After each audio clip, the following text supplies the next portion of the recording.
So today we'll be talking about Haruki Murakami, and I have talked about Murakami in one of my earlier videos, and also reviewed one of his novels. So today I will start off. He's a Japanese author, so for people who have not viewed the other video, do go and view that as well. I've covered three Japanese novelists there: Haruki Murakami, Kiko Higashino, and Natsume Soseki. So one of the novel of Murakami was reviewed there. So Murakami was born in 1949 in Kyoto, Japan, and growing up in post-war Japan. And he was deeply influenced by the Western culture, so particularly by the music. Talks a lot about the Beatles' music, and his path to becoming an author, it went through him studying drama at Waseda University in Tokyo, where he met his wife Yoko, and they opened a jazz bar called Peter Cat, and which he ran through his 20s. And then that experience of jazz bar ownership and his passion for music, it's profoundly found in all of his works and his novels, and it's sort of his writing style as well, which is unique. And as Murakami's journey began with writing when he was attending a baseball game in 1978, and he had a sudden epiphany to write a novel, and he wrote the first one called Hear the Wind Sing, and that's his first novel. So today we will be talking about a few of his novels, and this one I'll start off with the memoir. What I talk about when I talk about running, this is like Murakami in his own unique style explaining the act of running and what it means to him, and really like it's a sort of an intertwined nature, he says, when it comes to writing and running. And he compares how both of disciplines have shaped his life overall. And he provides a unique glimpse, and this is the time you get. This is a memoir you should read if you are a Murakami fan. It provides a unique glimpse into his personal philosophy and how he approaches creativity and dedication to long distance running. And he started running in his early 30s, so after he became a writer, right? So and around the time he sold his jazz bar to become a full-time writer. So he draws a lot of parallels between running and writing. There's a lot of discipline that is required and endurance that is really needed, and it's also both the acts of running and writing are a solitude kind of activity, and it's a need. That solitude is a need for both running as well as writing. So for Murakami, running became sort of a metaphor for the creative and the solitary endeavor of writing the novels. You're always sort of alone, sitting in some corner of your home or in some place, right? When you're writing, so that is reflected in this memoir. And the narrative weaves through the various marathons and triathlons that Murakami has participated. They span from Greece to New York City, and he's an amazing marathon runner and a triathlon athlete, right? So an endurance athlete. So when he talks about endurance, he knows what he is talking about as to that. So it requires a lot of perseverance and endurance to stick to either one of the activities, be it running, long distance running, or writing. So kind of these experiences, he explores the theme of aging, health, and the constant challenge that you are put onto for pushing through one's limits. And that comes out very clearly in this particular memoir. So the physical and mental challenges that you have with long distance running, and how these experiences inform the work and the life philosophy. And personally, for me, I have done about 10 marathons, the California International Marathon, and I personally relate in my mind the mental challenges and the physical challenges. For me personally, it is around mile 18. and mile 18 in the California International Marathon is also when they provide. And I'm not the fastest runner, so I anyway have my beer. And after that, the next 8 miles are the toughest. So it says just give up, and but still just keep on pushing one feet next to the other. So you keep on going, and you hit that 26.2-mile mark of the marathon. So I think these experiences like kind of teach you how to have that endurance, and that personal endurance is required both in running and in life.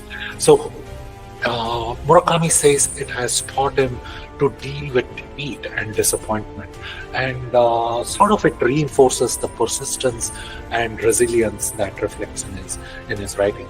So it's a memoir not just about running. It's about the discipline of running, and the discipline that is required in writing and in life overall in order for any person to be successful. So it is truly meditative. Just like all his novels, you just immerse yourself into his novels, right?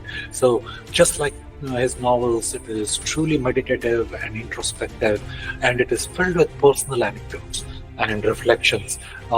It provides you like some glimpse into Murakami's psyche, and that's what I loved about it. And it's a book that resonates not only with runners, but sort of aspiring writers, what it means to have self-improvement in your life, and also the pursuit of passion.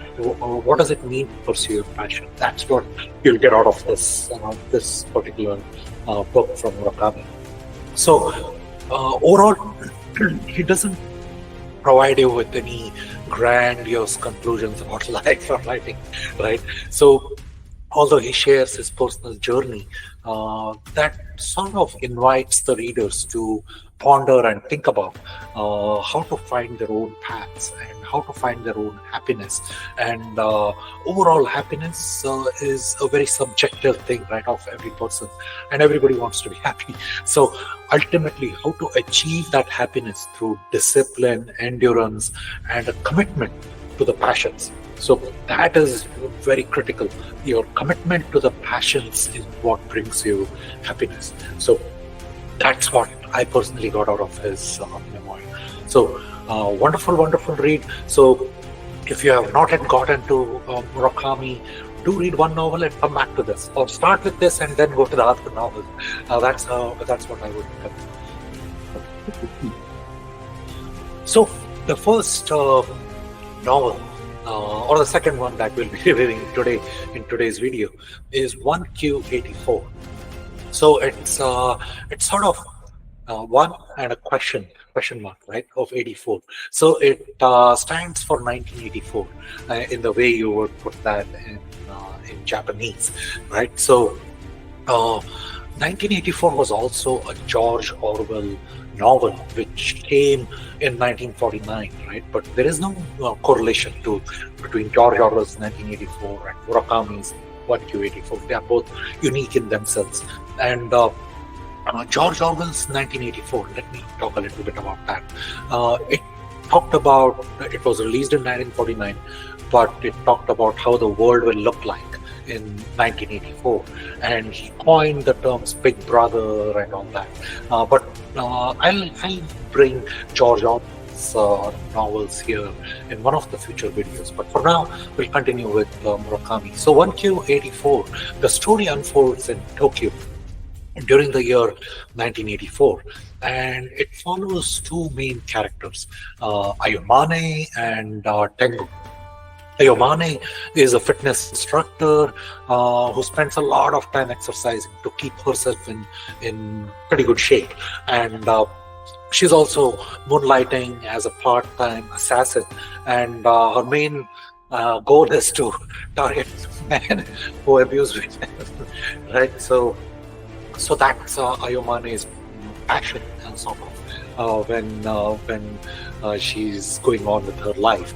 And while Ayomane is stuck in a traffic jam on a Tokyo expressway, She climbs down some emergency staircase, and it leads her into this parallel reality, which she dubs as 1Q84, questioning whether it's 84, 1984.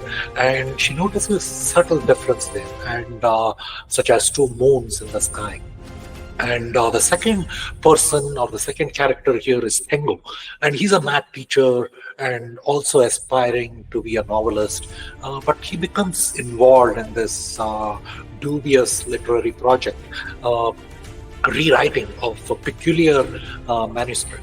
And the title of that manuscript is Air Chrysalis. And it was written by a mysterious teenage girl, Fukaeri, some time ago, right? So Fukaeri is a mysterious teenage girl who wrote this novel, Air Chrysalis, and it plays a pivotal role in this whole story. Fukaeri is an enigmatic and a complex character and sort of an otherworldly presence, right? So the way you read Murakami's novels is you completely immerse yourself in that world, right? So you shouldn't leave. You shouldn't be judging along as you go along and read his novel. Most people, they sort of are disappointed when they pick up a Murakami book, be it this one or any other one, right? And they go through a few chapters and they say, oh, I don't understand this world of Murakami, the way he is writing. But you have to immerse yourself in Murakami's world.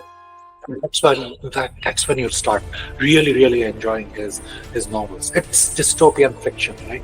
Dystopian fiction because he's taking you into a different other world and other reality and so on. Think of it as a multiverse. So that's how I would approach reading Murakami's novels. So the lives of Ayomane and Tengo gradually converge as the novel progresses, and the novel is made into 3 parts, right? Like so you can call it as book 1, 2, 3, and it is split with 3 months within that year, 1984. But starts in April, so the first 3 months are not there. So it's sort of when Ayomane and Tengo form a deep connection that transcends the boundaries of the 2 worlds. So they also find themselves in a complex conflict that involves a religious cult and the enigmatic little people who emerge from the manuscript Air Chrysalis, and that's where this novel or a manuscript Air Chrysalis has a pivotal role in this whole narrative, and the competing forces that seek to control the fate of both worlds, right? So they are living these 2 worlds, and the 2 moons are a metaphor for that. So Murakami is weaving together elements of fantasy, science fiction, and thriller, and he's drawing on his own knowledge of the history, literature, and music. So there is a lot of historical things which Murakami has also written. So I will bring those about in another video, separate video. So the novel's exploration of an alternate reality, it serves as a vehicle for Murakami. So he's diving into the philosophical questions about the nature of existence, and it's all about the subjective experience of reality. And all we have is subjective experience of the reality, right? Whatever reality we perceive. And it changes based on every individual's experience. So that's the parallel world of 1Q84. With its 2 moons and the mysterious little people, it sort of is a mirror reflecting the character's innermost desires. What are the fears? What is the unyielding quest for truth and connection that we are all striving for in this world? So it's a rich tapestry that is weaved together, and it deals with love, loneliness, and then the nature of reality, and also shows the power of storytelling by Murakami, and also of this manuscript, what happens in there, and so on. So do go ahead and read and complete Murakami novel. You will be emotionally satisfied, and you will love and enjoy it, and you will become a Murakami fan in no time after you complete one of his novels. So the other novel we'll be discussing here today is Kafka on the Shore. Kafka on the Shore is also, I have a lot of friends who say probably they did not even complete it. They started and then put the book away, right? So, but I would encourage anybody to go back and read it. So there are a couple of narratives in this novel. The first narrative thread follows a 15-year-old boy who calls himself Kafka Tamura, right? And he is seeking to escape an Oedipal curse. You know what Oedipus is, and Oedipus is basically where a son kills a father to make love to a mother, right? So that's the Oedipal curse. But it's a different troubled relationship. Also, he's dealing with his father. So Kafka, the young Kafka, runs away from home. And a few chapters in the beginning, it's all about that thought process of how Kafka plans to run away from the home. So the journey takes him to Takamatsu, where he's seeking sort of a shelter in a private library that is run by the enigmatic Miss Seiki and the very kind Oshima. And as Kafka continues to confront with his inner turmoil, it sort of becomes a metaphysical quest and for his mother and sister. So and that's when he's trying to attempt to untangle his complicated family history to find his own identity. Right, and parallel to Kafka's story, the second narrative itself is the tale of Satoru Nakata. He's an aging but a simple-minded man who lost his ability to read, but he retains no memory of his past after a mysterious incident during his childhood.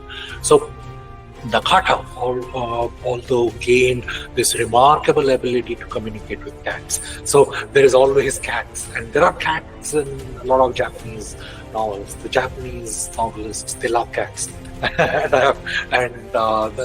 This Murakami is known for the cats, bringing up cats here. So Nakata's serene and unassuming life, it's turned upside down when he becomes embroiled in a murder. That prompts him to leave his home and then embark on a journey. It kind of intertwines with Kafka's own quest. So there is a lot of blend of supernatural elements along with everyday life. There is, of course, talking cats, fish raining from the sky, and spirits in the narrative. So these are all the dystopian fiction world, right, that Murakami is creating. You need to just immerse yourself in that world and go for a ride. And that's when you'll start enjoying Murakami. It takes you out of your own world to step into his world, and that's what you'll enjoy when you read Murakami's novels. The novel is steeped in references to Western literature and music, and particularly Murakami himself loves Beatles music as well. And he is sort of invoking the spirit of Franz Kafka. Franz Kafka was a Czech novelist, right? And his themes of alienation, guilt, and existential angst, they resonate deeply within the story. So Kafka has this famous quote, right? If you can recall correctly, whoever is trying to find himself doesn't find himself, but whoever doesn't try to find himself is bound to be found. Right, so that's Kafka's one of Kafka's quotes. So the novel is structured around the themes of memory, the destiny, and the overall subconscious, exploring the complex interplay of fate and free will. Right, and then the novel dives into the depths of human psyche and examining the shadows lingering in the heart and the invisible threads we all have in the life. The storytelling is dreamlike and grounded. So it creates a surreal experience and a surreal world, a dystopian fiction world, where there are fantastical elements that feel as real as the characters' emotional journeys. So you're on an emotional journey of these two characters. that's where an immersive experience is required. So it explores the pain of isolation, the quest of self-discovery, and sort of the mysterious realms that shape all our lives, essentially. So that's like other Murakami novels out here, wonderful, wonderful novels that I will be bringing in a future video. There is Colorless Tsukuru Kazaki, a wonderful read, I would say, Sputnik Sweetheart, and then After Dark, and Murakami's Norwegian Wood. I have reviewed this one in another video, so do go ahead and watch that if you love Murakami. And then Hard-Boiled Egg, and then Wonderland, and The End of the World is a wonderful read as well. The Wind-Up Bird Chronicle, and South of the Border, West of the Sun, and A Wild Sheep Chase, Men Without Women. These are all wonderful, wonderful Murakami novels, and I'll be bringing them in a future video.